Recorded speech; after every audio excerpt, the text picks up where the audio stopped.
Доброе, светлое утро оказалось совсем недобрым для родителей будущих первоклассников в Куюках.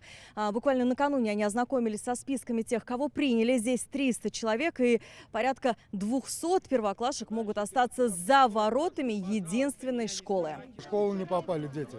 Аргументировали тем, что нет мест рабочих, то есть столов, стульев якобы. Мы купили дом специально около школы, чтобы ребенок пошел в первый класс рядом с домом и мог самостоятельно добираться до дома. До начала учебного года 2 месяца, и родители в растерянности. Куда вести ребенка 1 сентября? Сегодня пришли получить официальное уведомление об отказе. И таких 176 человек. Мы здесь собрались сегодня, чтобы забрать, во-первых, свои отказы официально, потом дальше пойдем в прокуратуру, будем писать жалобу. Энджи Гафурова, мама 2 детей. Старшая собиралась в 1 класс как раз в лицей «Алгоритм». Он в километре от дома. Заявление подали еще в апреле. Ходили в платную подготовишку. Теперь планы рухнули. Куда мне вот ее, куда? Я хотела уж на работу выйти.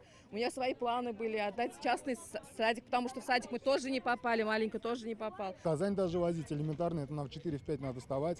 По этим пробкам еще далеко не факт, что в 8 доберешься. У меня, допустим, 2 детей. В Куюках прописаны 25 тысяч человек, из них 2750 школьники. Лицей «Алгоритм», рассчитанный на 1200 учеников, в этом году примет 2500. Остальным предложили возить детей в школы Казани. Их 4 на выбор. 21-я гимназия, школы номер 150, 42 и 68. До ближайшей 18 километров, говорят родители. Ни машины, ничего нет, машин только у мужа. Муж один работает.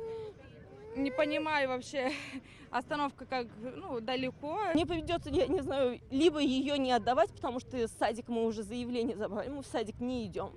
Так и у нее она год пропадает, она просто будет дома сидеть. О том, что в Куюках дошколятам не нашлось мест, знают и в администрации района. Однако альтернативы нет.